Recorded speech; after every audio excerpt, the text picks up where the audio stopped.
මම අහවලදී මම තාත්තට ඉවෙනවා. තාත්තට උනාට පස්සේ අම්මයි මයි මල්ලි තමයි ජීවිතේ එන්නේ. මල්ලි අම්මයි උනේ තාත්තට ඉවලා සතියින් පස්සේ තමයි මල්ලි උනේ. දැන් මේ අක්කා ඒ චූටි මල්ලිට කොච්චර ආදරේද? මම මල්ලි ආදරේ.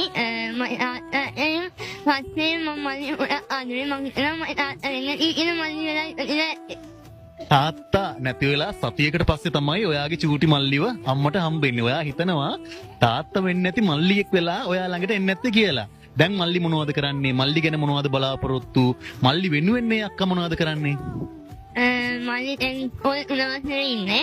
මල්ලි වෙනුවෙන් උදව් කරන්නේ මම හැමතිස්සෙම මල්ලි උදව් මල්ලි වෙන ඉන්න මම වෙන්න මල්ලි හොඳ ඉන්න මම හරියන්නේ මම වෙන්න ආසාවක් ඉපලෝයේ එනේ.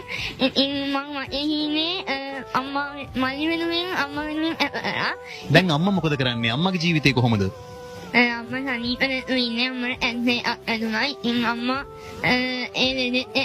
ගෙදරලා ඉන්නවා. බෙහෙත් අරගෙන අම්මා දැන් ගෙදර තමයි ඉන්නේ. මල්ලි මම ඇමති මල්ලෝය එනේ වෙන දැන් ඉන්නේ මල්ලි එන් හදාගෙන ඉන්න. මම ඉන මල්ලි අම්මවයි මල්ලි මාවයි බලන්න පුළුවන් එන අවදාහරි නෝය එනේ එනම් ඉන්න.